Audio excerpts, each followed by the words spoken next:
How do you define success for yourself? Success is the goal that's always moving, always changing, and always getting farther. Imagine having direct access to someone who's navigated life's toughest terrains and come out stronger. Someone who's been there, done that, and can guide you with empathy, experience, and honesty. This isn't just advice. It's a lifeline, a strategy session, a chance to learn from my journey so you can accelerate yours. Without the ability to be self-aware and introspective, the ability for you to get to where you want to go, nearly impossible.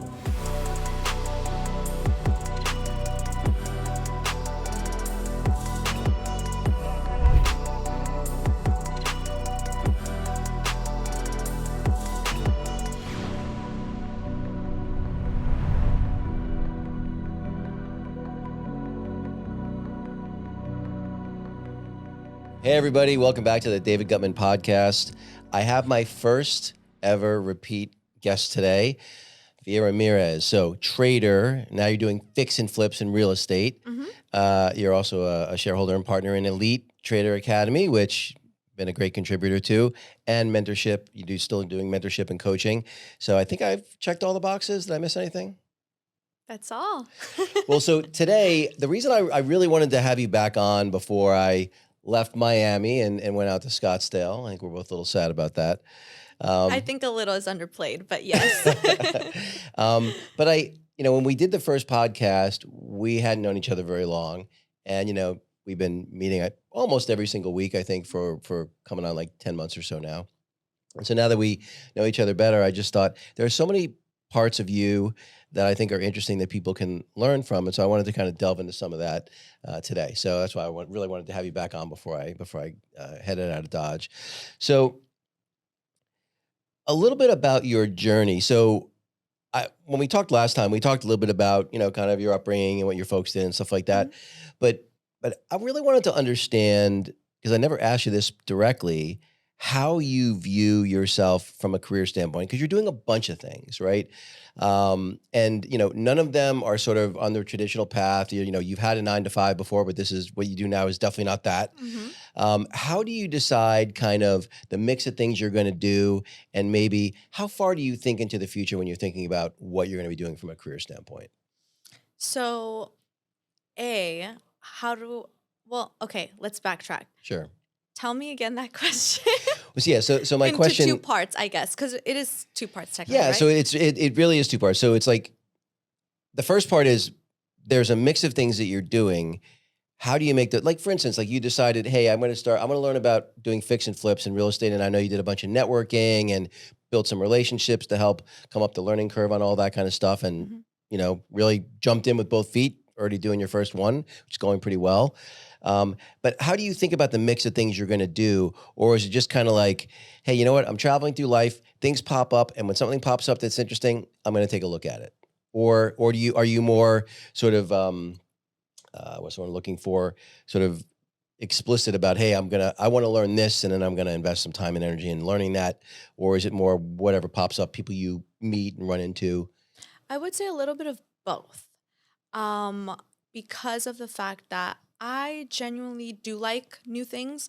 And the way I think about it is I have ADHD, so I have to have multiple things going on at once. Like I'll even watch a movie and something will pop into my head, and then I'll remember an idea, and then I'll be like, oh, I have to write this down, and then I'll have to pause the movie. Like that's just how my brain works. So I constantly have to be doing multiple things. I can't just focus on one thing, unfortunately.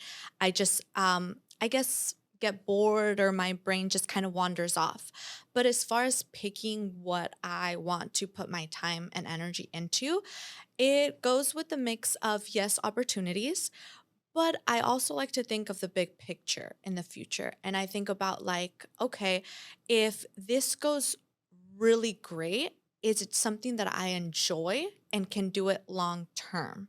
And if the answer is no, then it could make me $1 million tomorrow, if I'm being honest. But if it's something that I don't enjoy, if it's something that I'm not interested in, chances are I'm not really going to put the same amount of effort or importance to something that interests me and that I enjoy. And so that's where real estate came into play. I really enjoy trading, but there's once you master your edge and your technique through trading, and I don't want to say master because I'm not a master yet, but meaning like you do it for so long that you kind of already know when there's a setup and when there's not. Right. And so I would catch myself, my money was made for the day within an hour, 2 hours, and then I'm like, "Okay, let me go to the gym." And then I go to the gym and I come back and it's like, "What's next?" So, real estate has always been something that I really enjoyed and that I see long-term wealth for me and my future family. So, because I see long-term wealth in that industry, I'm putting my time and effort into that. So but don't you think that enjoying something is at least a little bit of a choice? So yeah, I mean, obviously, if it's like, breaking rocks and shoveling dirt around, that's not going to be too much fun for anybody. But I do think that in a lot of cases, you can choose to like something in some cases, or do you think it's just innate for you? Like you're either I'm going to like this or I'm not going to like it. You can learn to like things, but I've learned that it's all in your gut. And I know that sounds kind of funny, but look, let me give you an example. I mean, dinosaurs. I know it's random, but dinosaurs are very interesting. Okay. If you were to tell me, are you going to be an archaeologist? Hell no, I'm not going to be an archaeologist. I find them interesting and I could eventually learn to like dinosaurs more, Right. but that's not me. That's not in my gut. That's not in my, I guess, instincts. I don't know if that makes sense, but it's just not something that I know is I'm interested in. Versus, again, real estate and trading, it was something I knew instantly. And I know that sounds crazy, but when you found something that you feel like you were meant for, that's how I felt with trading and real estate as well. Well, so maybe not dinosaurs, because that's like you said, that's a little far afield. But were there other things that you came across that your instinct said, you know what? Yeah, that's not for me. Accounting. Accounting. Okay. Yeah. This was back in high school actually when I was thinking of taking like electives for accounting because I told myself, well, when I end up being an entrepreneur, I should learn how to do my own books. That way I don't have to pay somebody to do it. Right. I was always trying to find things that I could learn so that nobody else had to do it. And didn't stick. I didn't have any interest in it. So I'm like, yep, there's a reason why people hire these people instead. So Yeah. Honestly, like accounting is one of those things that's just mind numbing to me. So when you think about, because you do kind of, you're doing multiple things at the same time and you jump from one thing to another, which I actually think I do the same thing. It's like I too get bored relatively easily. mhm. I like the newness of things, the excitement of it. But how far in advance do you think? Do you think for yourself, hey, here's my 5-year plan, or here's my 3-year plan, or here's my 10-year plan? And I don't just mean, I mean primarily career and financially, but it doesn't have to be just that. How far in the future do you usually think? I guess, hmm, that's a hard question because career wise, I think every year, but also every 5 years in a sense to where, like right now, I'm doing my fix and flip, right? We're about halfway through the year. I'm not even done with it, but I'm already thinking what's next. Mm. And that's like I want to do another one before the year's over. So that's my 1 year, right? But then I'm also thinking, okay, in 2 years, I plan on doing five, let's say. So I guess it's 1 to 3 years at a time. Right. And then as far as personal life, I think I would say every 3 years because I'm 27. So the Mhm. next 3 years are 30. And 30 is going to be a big milestone for myself. And then after 30 would be 33. So I think that's another big milestone. So I guess, yeah, that's your Okay. answer. So I do want to, and we'll come back to some of the career stuff. I want to pivot to dating for a little bit because I know we talked a little bit about that, hmm over the weekend when we were all in Key West. Yeah. Um, and so I know you've had dating challenges, which, it's a double-edged sword because you're attractive and, I would imagine it's relatively easy to meet guys. Uh, but it's probably, just from the conversations we've had, probably much harder to find the right kind of guy that you're looking for. Um, and I think you made the comment like, why has everyone got a baby mama? Like where are the guys without that? But I think I actually figured out why. Mm-hmm. So I did this in preparation for the conversation today. So if I had to guess, you're looking for a guy who's over 6 feet tall, not overweight, makes over $200,000 a year, and between say 30 and 45, right, roughly. Mm-hmm. That's one guy in every 500 would meet that statistics. would meet that criteria. So as high value as you are, which you absolutely are, that so there's this very tiny portion of the dating pool that a high value woman's going to be looking for. And I think that that's probably why it makes it difficult. Of course. How do you think about that? Because I know you want to have a family, and obviously really helpful to have a guy to do that with. So step one, find guy. How do you think about that? And have you thought about, well, hey, look, if I haven't found the right guy by a certain age, then I'm gonna do it on my own? Or how have you thought about that? I've thought about it both ways. So I don't believe that you can find a man that has it all. There has to be a compromise in one way or another, whether that's height, whether that's looks, whether it's, I like a certain ethnicity than the other. There's always going to be a compromise. You're never going to find your perfect person. That's just what I believe in. So at this point in my life, I would say that yes, I'm looking for those things that you mentioned, but there's definitely compromise in all of those. Sure. I would say that the main key factor would just be somebody that is ready to settle down and that can be a good father. So that's my next 3 years. Right. I would love to start a family in the next 3 years. And if that's not in the books for me, then I definitely have looked into adopting. Oh. Yeah, I've always wanted to adopt, actually. So whether that's with my partner, that would be amazing. Whether it's on my own, I've just always wanted to adopt one kid, hopefully 2 or 3. 2 or 3? Yeah. Wow. Well, so I'm curious your answer to this, and I don't know if we've ever talked about this specifically. I've mentioned it on a couple of other podcasts, but my experience is women really don't want to be with a guy that they're smarter than or more successful than. They ideally would prefer to be. They might accept a guy they're smarter than, and they might accept a guy that they're more successful than. But that's definitely not their preference. That their preference is, I want my male partner, and it's probably sounding horribly sexist of me, but I want my male partner to be someone that I look up to and admire. And in order for that to be the case at some level, I want them to be at least a little bit more successful than me and a little bit smarter than me. Yeah, I agree. Yeah. I do. Especially because at the end of the day, I believe in, traditional values to some point. And, the man has always been the head of the household.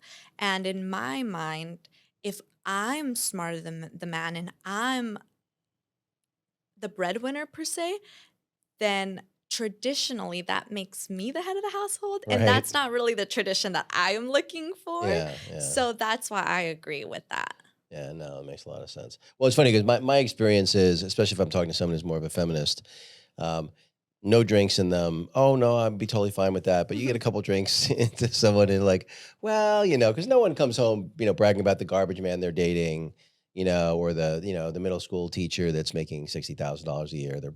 They're talking about the CEO, the successful trader, the entrepreneur. At the end of the day, me being, like a woman empowerment, I'm a masculine woman, I would say, we don't want to be all the time. And I think that's more, I can speak on more of us than less, but we do it because we have to. But if we were put into a position where it's like, well, what if you had a man that, could make you more submissive and could put you more into your feminine, what's the word? More into your feminine. Your feminine side. Yeah, your feminine side. Yeah. I would say that most women would like that. We don't want to be the main honcho, I would say. If we don't have to. Yeah. Well, it's funny because I think that it's interesting. It's funny. I don't think of you as having any masculine traits whatsoever. I do think you're very assertive, which, Mhm. some people, I think women can be assertive just like men can be. I would agree they probably think of that, they probably think of that as more of a masculine trait. But it's funny when I was single, as a rule, I wouldn't date doctors or lawyers. Okay. I wouldn't date doctors because male or female doesn't matter. Mhm. They act like they're God because they're treated like that. And lawyers, well, there's about 10% that are like insanely honest. Mhm. The other 80 to 90%, they're basically trained liars. Mhm. And if that's what you do for a living, Yeah. it's kind of like trying to pivot away from the truth. That's a hard person to have a relationship with, in my experience. But how do you balance, being strong and independent with being vulnerable and more feminine? Like, how do you walk that line, especially in dating relationships? Because you want to come across as independent, but you also want to, be taken care of at some level, I would think. Well, I would allow the male to lead in examples as I would expect, him to do the date, plan the date, for him to pick me up, I would let him lead, but I would also be assertive in things that I expect and things that I allow. And I think that's where the assertiveness comes in, but the I need to get that word down. That I think that's also where the assertiveness comes in, but the feminine version as well. Right. So, let a man plan the date, let a man pick you up, let a man lead, but don't get it twisted. The moment that he does something that you don't like, that's when you're assertive. So I Right. think that's how you can do both. And that's how I've been doing both. I let the man lead, but as soon as he does something that I don't particularly like or goes against my values, that's when I put my foot down. I'm like, hey, I don't like this. I don't want to do this, or I expect this. And if you're not willing to do this for me, then you're just not for me. Hmm. Yeah, I do think, and forget about the statistics I shared before. It doesn't matter male or female. I always think it's so interesting that people are so offended when someone's not interested in them. Because I remember back when I would be single, especially if the woman was attractive, Hmm. you tell an attractive woman you're not interested, and they look at you like you've lost your freaking mind. Like, what do you mean you're not Yeah. interested? And it's like, I mean, I know I'm not most people's cup of tea. Why would anyone assume that they are? You figure you put 100 men in a room and you ask a woman, which ones is she interested in? She's probably going to pick max 15 before she even talks to them. And same with a Hmm. guy, maybe pick 15 out of 100. And then you look at the overlap between your 15 and their 15, and most people are not going to be a match. Hmm. And so, like for me, I always thought about dating. The faster I can figure out someone's not a match, the better. Better for it to take 30 minutes than 30 weeks or Yeah. 30 months or 30 years. Well, so um, talk a little bit about. I want to talk a little bit about family stuff because I know we've talked about that some. You don't have much of a relationship with your dad, unfortunately, and even your younger sister, I think, because she's more connected to your dad. You don't have Mhm. much of a relationship there. How do you think about family relationships versus friendships, and how you're going to invest your time and energy in those? So, as I've grown up, and no, I should rephrase that. As I've grown older and as I've gained more experience, I have learned that you can't choose your family, but you can choose what relationship you have with them, what you give to them, and same with your friends. But your friends you choose, of course. So, a few years ago, I would say that I had a lot of friends and that I was always with my family because I used to spend every weekend with my family at barbecues.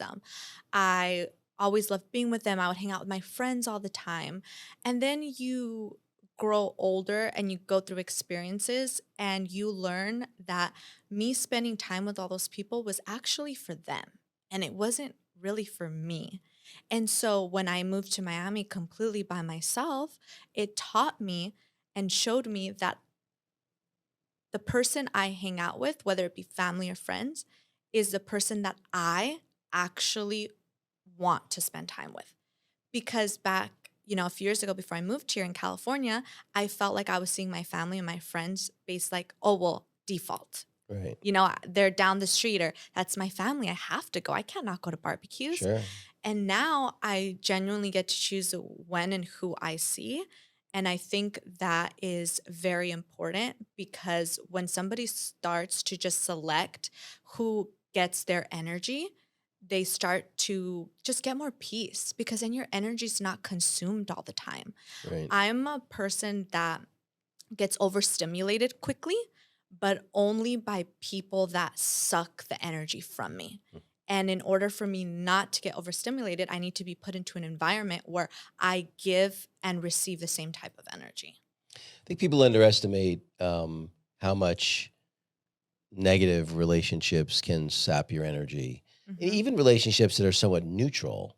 I mean, it takes energy to connect and interact with somebody. Of course. And I know as I've gotten older, maybe not wiser, but as I've gotten older, I know that I find myself being a lot more thoughtful and selective about. And I have to give my wife a lot of credit for this because she definitely has nudged me, maybe a little bit more than nudged me in this direction, which is being a little bit more thoughtful about how I'm going to spend my time and making sure that I have some time just for myself.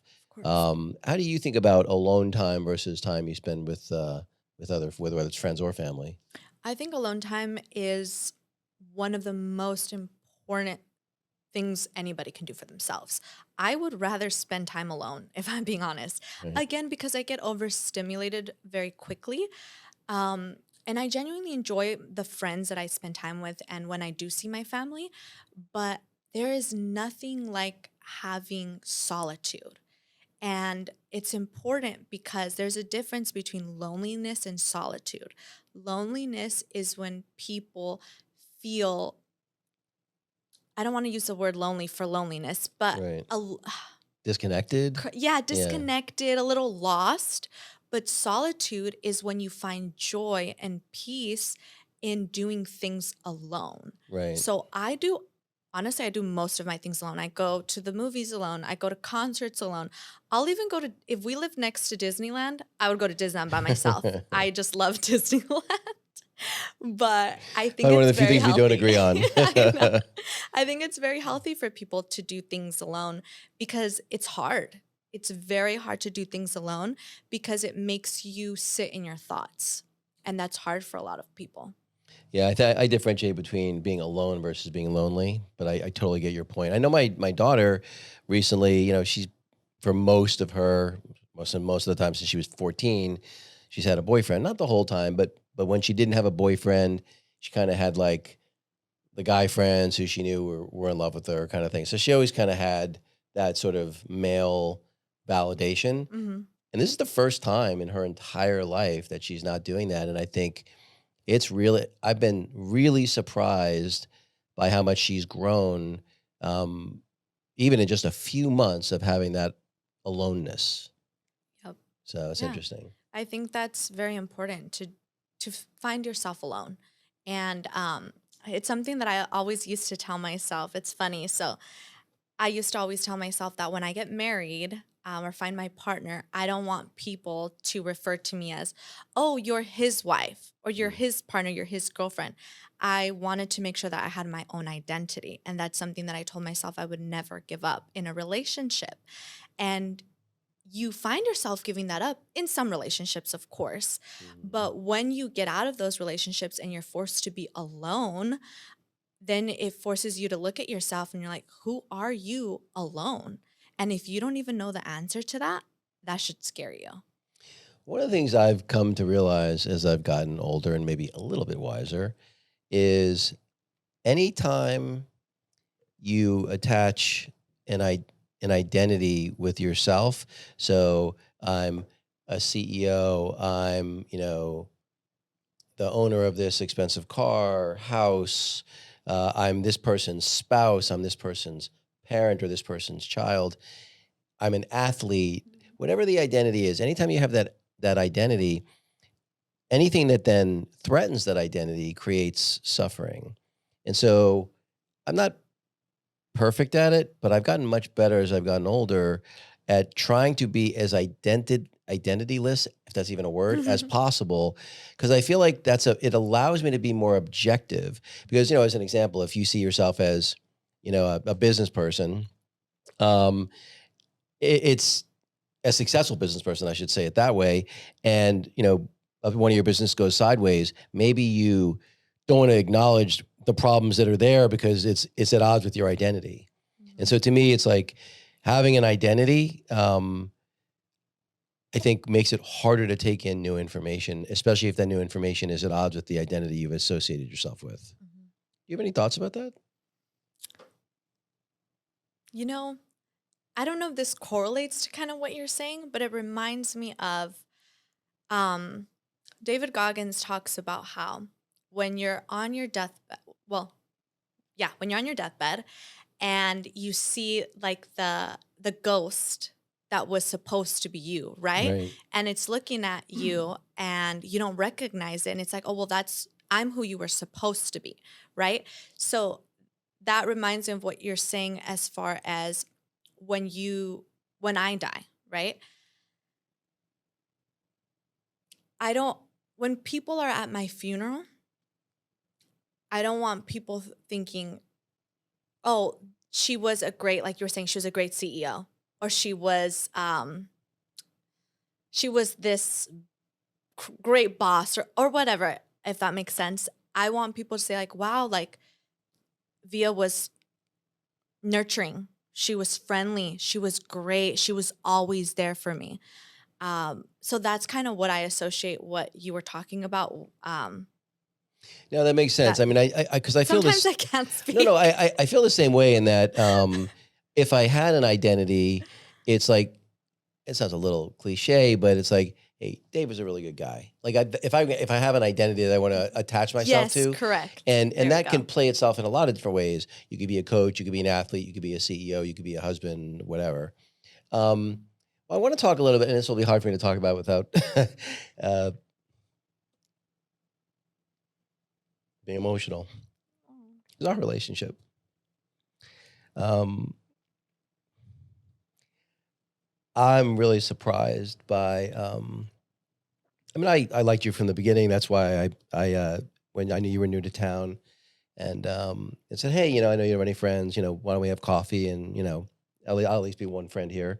Maybe talk a little bit about your perception of our relationship, and I'll just shut up and say that. Oh, gosh.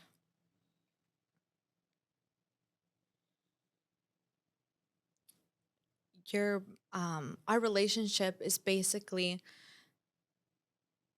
a father mentor that I so desperately have always wanted and didn't even see coming.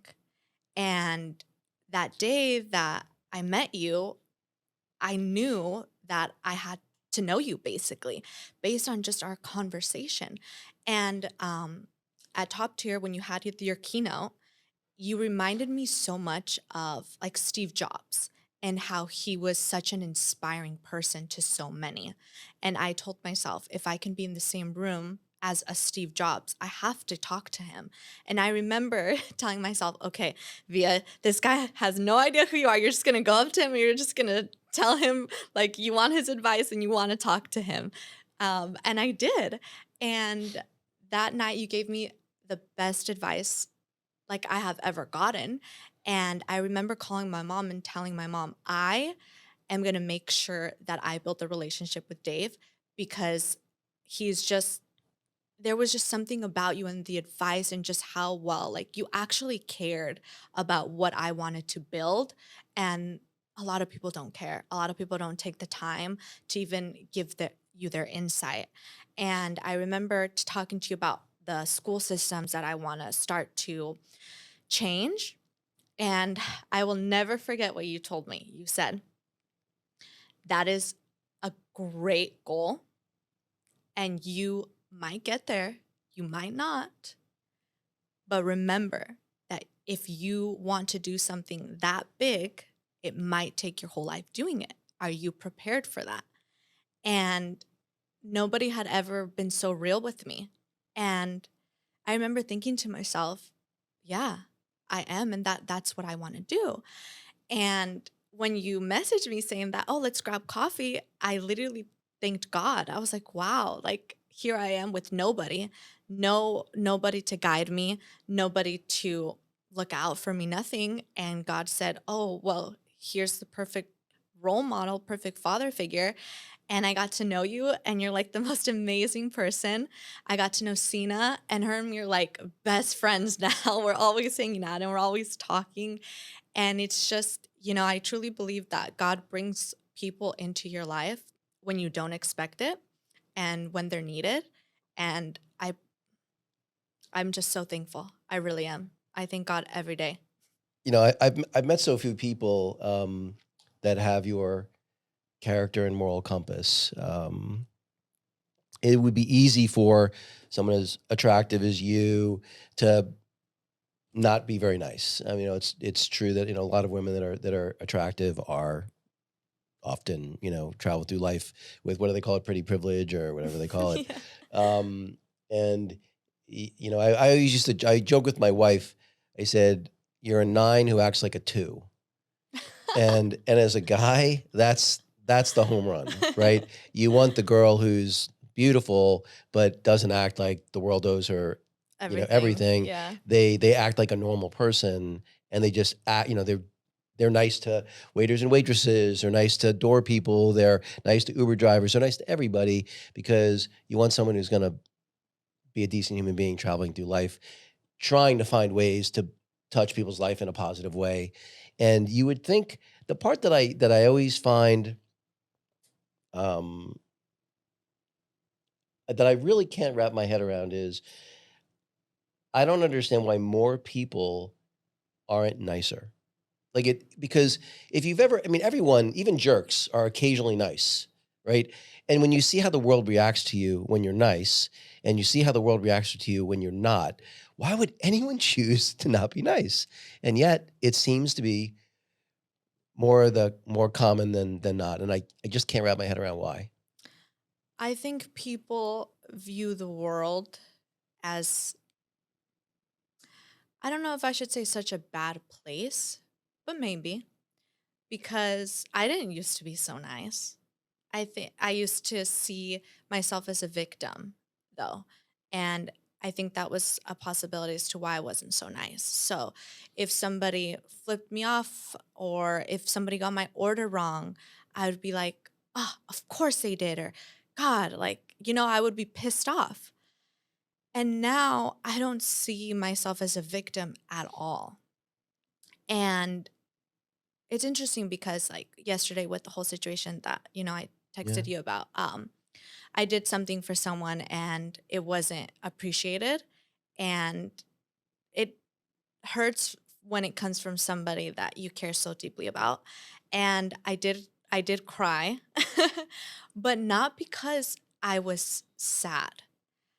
I cried because I was thankful. And I know that sounds really weird, but when you start to view the world in a way of thankfulness instead of negativeness, it replaces sadness, anger with love. And it's hard to get to a point to do that, but that's what I've conditioned myself to do. And so I just see the world through a forgiving glass. So if somebody, I don't know, if somebody spilled their coffee over me, you know what I tell myself? Well, that sucks for their coffee. Let me grab you a new one. Right. Because what's going to change anything if I get upset? What's going to happen? It's just going to get worse. But if I see it from a different point of view, well, maybe that person, needed to spill their coffee on me today to feel better. Well, let's get on with life then. Then I think it just makes you view life as just a more beautiful place than negative place. I have found, because I've had some professional situations in the last few years, more than it's hard to imagine, where people who I genuinely trusted and thought I had, a good relationship with, really just treated me incredibly badly after I had done an awful lot for them. And And it used to bother me, and now it actually doesn't, because the way I actually look at it, and I don't even think this is a coping strategy, I just think it's a better way to travel through life, is I had a mentor once that told me the truth is always known at some level. If someone's dishonest, a jerk, deceitful, whatever it might be, they might not be consciously aware of it because it's too hard to deal with, but at some level, people always know what's true. It's, I think, part of why a lot of people don't like being alone is because then the only person they have to look at in the mirror is themselves. They don't have anything else to distract them. And for me, I'm like, man, it must suck to travel through life as a deceitful person, a dishonest person, an immoral person, Mhm. and how fortunate I am that I don't have that, you know, hardship. And so I think if you frame it that way, genuinely, I have empathy for the people that have screwed me over, and Mhm. it takes all the sting out of it. And then it's simply as simple a matter of I'm not going to have people in my life that don't treat me, that you have to set boundaries and that treat you in a certain way. Um, I mean, look, I was really close with my mom through most of my life, and I've had no relationship with her for God, I think it's like almost 7 years now, and uh, it's very simple to me. It's like I don't have any anger or hostility towards her, but for reasons that blow me away, she doesn't particularly like me. And well, okay, if I have someone who doesn't like me, why would I want that person in my life? It's not complicated. It's weird, but not complicated. Of course. Yep. It's like, would you say that the way that you view life, it makes you pass through life like a feather? Just like when I wake up every day, I feel so light. I don't feel like I have to look over my shoulder for, in my friend group, let's just say for example, I don't feel any pressure like, oh, I have to text this person because I owe them something. I just feel like I owe nobody nothing but myself. And that's just a light feeling to go through life. Yeah, I think that I don't know if you know who Naval Ravikant is, but he very successful serial entrepreneur, like, early investor in companies like Uber and Facebook, and he's a gazillionaire. And he's pretty well rounded too. And he's like, one of the hardest things that you have to get good at if you want to ultimately find sort of peace and contentment and happiness is you have to learn how to say no. And he actually says this is that if you can't decide whether the answer is yes or no, the answer is no. And Yeah. I like that. And I've been using that more and more lately. And the way I think about it is, um, I'm very conscious of who I'm going to allow in my life and who I'm not. I'll give literally anybody a chance, but I'm, almost vicious about if someone isn't adding to my life, then why would I have them in my life? And we joked about that sort of mutual friend of ours that went dark, and ultimately, like 3 or 4 years ago, that would have bothered me, or I would have, pursued it more. And then I realized, no, no, no, that doesn't make any sense. Put your energy into people that are going to give you energy back, and it's just a happier way to travel through life. Exactly. And also, when I went through that transformational seminar that I mentioned to you that I went to Right. a couple years back, um, the teacher there said, well, again, I used to look at the world as through a victim mentality, right? And I used to think that everybody was bad and that people sucked. I literally used to say people suck all the time. And Right. now, like, I don't like to use those words at all. And I think people are amazing. But anyways, I used to say that. And I remember he asked me, he said, why do people suck? Why does the world suck? I said they just do. Like people lie, they cheat, they take advantage of you. Like it's so hard to find good people in this world. And he goes, the reason why it's so hard for you to find good people in this world is because you've convinced yourself that it's very hard to find good people in this world. And because you've convinced yourself that, that is what you will attract. And now that is why I like to see the world differently. And I don't have that victim mentality. And I don't like I give people the benefit of the doubt, I should say. So like you were mentioning, I'll give anybody a chance. But then when you show your true colors, okay, no, done.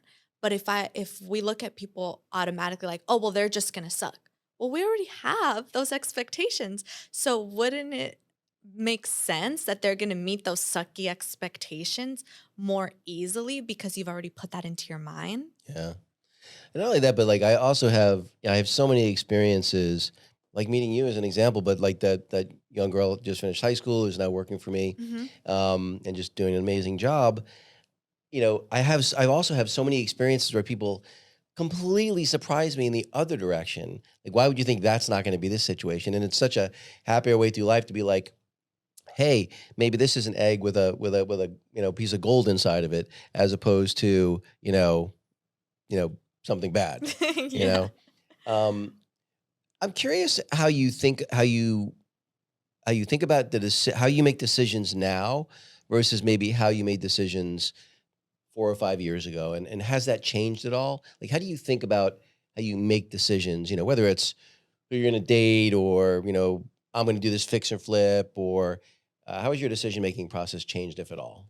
So now I literally ask myself, what's the worst that can happen?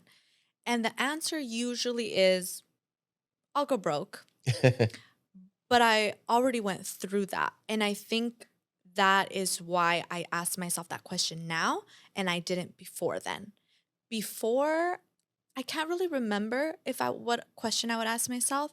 I just know that I was more fear adverse and I wouldn't take a lot of opportunities or risks. And now I I say I'm not afraid of anything, but I know there's a couple things I'm afraid of, but meaning like I'll take whatever risk, right? But it also is because I've already been to the point where I lost everything and I almost lost my health. And when you get to that point, I mean, what else? There's nothing worse than that, you know? I Yeah. mean, granted there is, but meaning like for myself. So if I have to go through that again, it's gonna suck, but I got out of it and I'm doing so much better than I was before. So if I go through that again, okay, what's the worst that can happen? Oh, wow, I'll start all over again. I mean, it didn't kill me. So what doesn't kill you makes you stronger. Well, and I also think too. I mean, I think that you know really getting broken financially, almost everyone should go through that at least once in their life, because it also makes you appreciate it so much more Hmm. when you're successful again.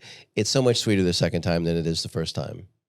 So, um, how do you uh, how do you define success for yourself now, and maybe how has that changed in the last 4 or 5 years? Success is success is the goal that's always moving Right? and always changing and always getting farther. So will I ever reach my idea of success? I don't think so, if I'm being honest. Mm. Do I consider myself self successful right now? No, because I'm extremely hard on myself. I might not ever consider myself successful, but that's just the goal that I've set for myself. Mhm. I think it's your mentality reminds me a lot of myself when I was your age, um, because I used to think that exact same way, and I think that it's important, um, in having the healthiest relationships you can have. It's a little counterintuitive, but being less hard on yourself, giving yourself a little bit more grace, is really helpful in having relationships with other people, in my experience. And I underestimated that earlier in my life, that because other than my daughter, I'm my own harshest critic still, but I'm much less of a harsh critic now than I was, when I was, closer to your age. I mean, I was just like, I could do nothing right, no matter what I did, and you have to I think it's important to, not rest on your laurels too much, but when something goes right, when you make some good choices, um, stop and smell the flowers for at least a few minutes before you go on to the next thing, or beat yourself up over the thing you didn't do quite as well as you could have done it, or whatever it might be. I do have to focus on, well, work on that for sure. Um, I guess I consider success for myself through the people's lives that I've impacted Mm. and not through objects or financials or anything like that. Mainly because, so in the Bible, I believe it's Genesis 3:19, but God says, from dust you are, to dust you will return. And I always tell myself to remind myself that we will all die. It's not if, it's going to happen. And when that happens, we can't take jack shit with us. Mm.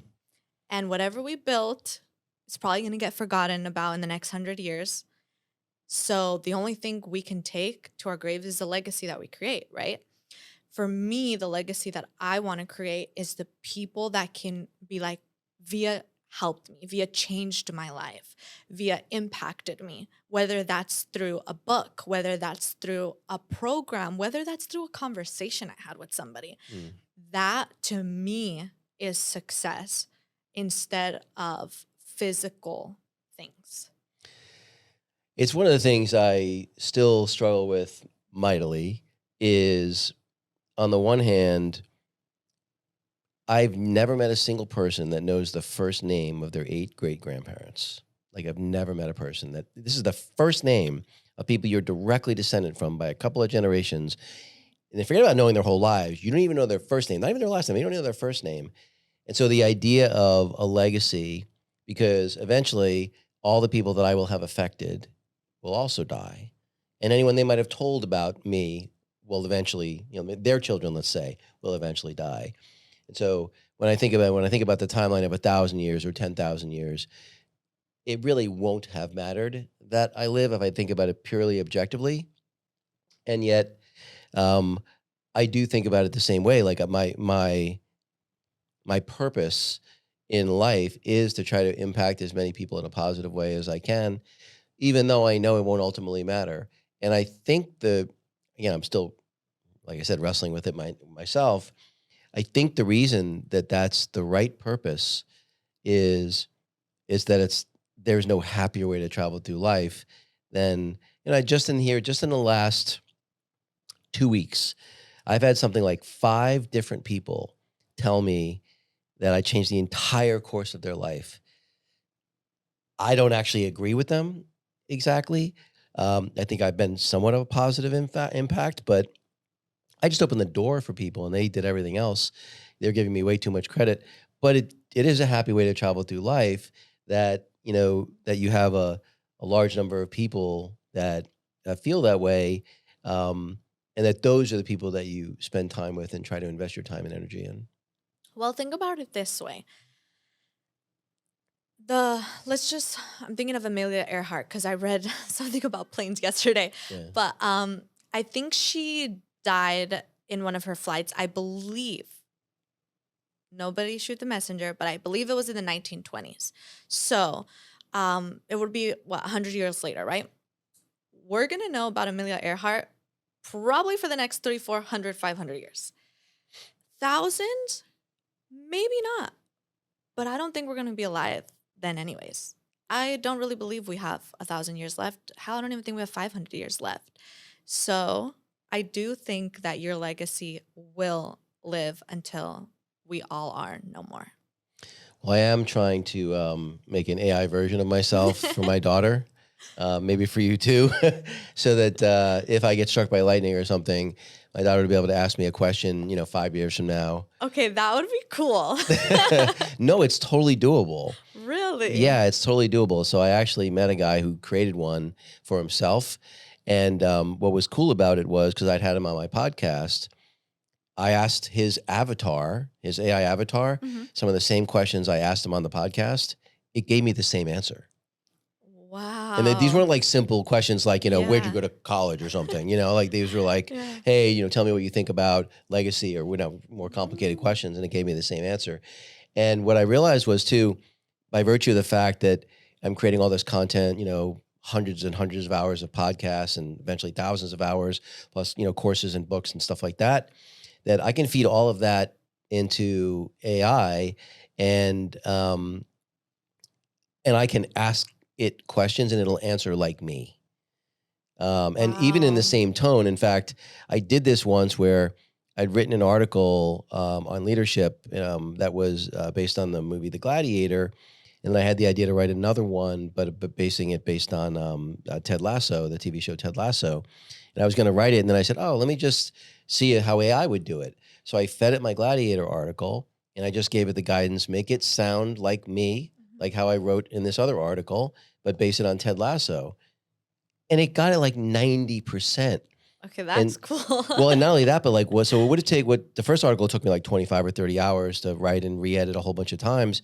This took 90 seconds. And then I spent maybe Mm. 20 minutes editing it, and then it was done.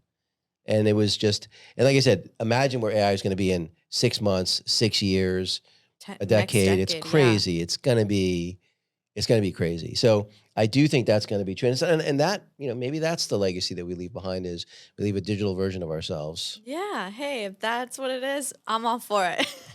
So as you think about, I sometimes ask people the question, hey, if you could go back in time and give your past self advice, what would it be? But I'm going to turn it around. If you Mhm. go into the future and, 35, 40-year-old Via, what advice would you give her? I don't know if I would call it advice. I would just tell myself, you did it. It was all you. Hmm. That's it. Do you think that every person is an island? That we're all here by. I mean, it's true that you're born alone, you die alone. That's just a fact. You might have people alongside. Your parents are in the room maybe when you get born, and you might have some family in the room when you die. But at the end of the day, it's a life is a bit of a solo journey that have people along for portions of it. How do you think about that? Especially as you think about, hey, I want to have a family, especially children. Um, how do you think about that journey and what part those children might play in that? I do think we are an island, but an island that can break away onto other islands, if that makes sense. So let's say I'm an island and I decide to have a family. I do believe that the morals and habits I'm going to instill in my kids are going to be parts of me. So they're going to come on my island as a family, of course.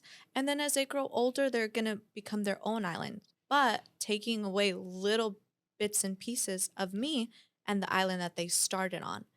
But we all do end up an island alone.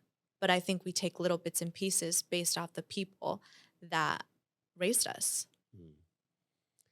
One thought that I have. So I think I mentioned to you, I recently met this Indian mystic guy, and he's presented to like 800 million people, so basically like 1/10 of the planet at some point in his life.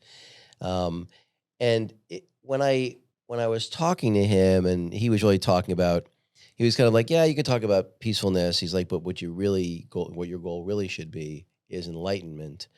I've been thinking a lot about enlightenment lately, and I realized that the goal I'm trying to get to, probably not going to get there. I'm going to try though, is to really be an island. Meaning, I think if you could perfect the fact that whatever happens, in your day, someone spills a cup of coffee, a hot coffee on you, or that it's literally impossible for it to affect your internal state.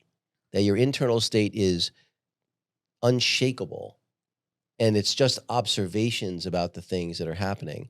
And he said something really interesting to me when I asked about how he thought about gratitude as it relates to enlightenment. And he said, when you are purely externally focused, that will generate a level of peacefulness and gratitude that is that is unshakable, that is sort of like just immutable. And I feel like that's ultimately what I want to try to get to. I want to try to get to that place where no matter what the externality is, the thing that happens, it's raining, someone screwed me over, someone was nice, someone was mean, whatever. Um, that it doesn't change my internal state.